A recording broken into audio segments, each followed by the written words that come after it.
Okay, now we're going to get our diapers ready. I use the Gerber 3 or 6 ply 3-fold diapers. And you can always get diapers from me. I always have them on hand. And so this diaper, when you take it out of the package, it's really wrinkled. So the first thing we want to do is get those wrinkles out of the diaper. So I get my steam going. And you want to do both sides. And there's a padding here in the middle. So the other thing you're doing is flattening this out so that when you put your strip on here, it'll be easier to sew. So you set that aside. Now take your strip of fabric and let's pretend it wasn't quite 21 inches long. If it's not, just, here's a little trick. You lay it on here, steam it, and pull on it, and you can stretch it to 21 inches. So you can really get this to be any length you want. So next thing you're going to do is turn it upside down, and you're going to press a 1/2 inch seam. So there's one. We're going to do the other. I do the 2 long sides. Okay. And then you fold over one of the ends.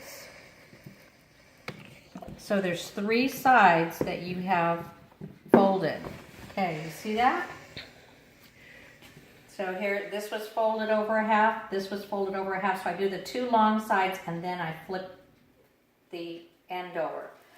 Then what you're going to do is you're going to center it on your diaper. So here's the seams, and so it's bulky on both sides here, so I want to center this on here so that I'm not sewing on top of a seam. And I'm feeling, here's the ridge right here where my finger is. I can feel it in the diaper. So you want to have clearance on both sides.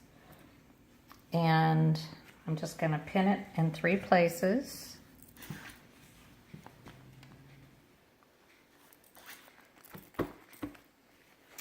And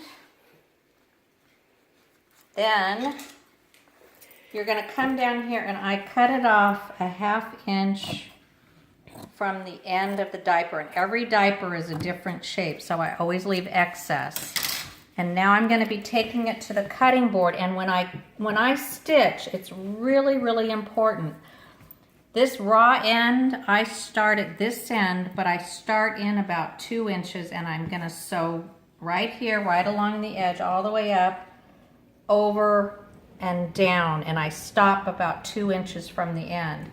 Then when I get to the end, I'm going to be folding this under and shaping the end of this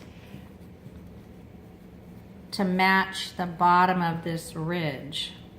And then over here you have to make sure and tuck this little corner in. You don't want a corner sticking out. So I'm going to poke it in, and I'm going to be stitching right along there. Okay, so let's take it over to the sewing machine and we'll top stitch this.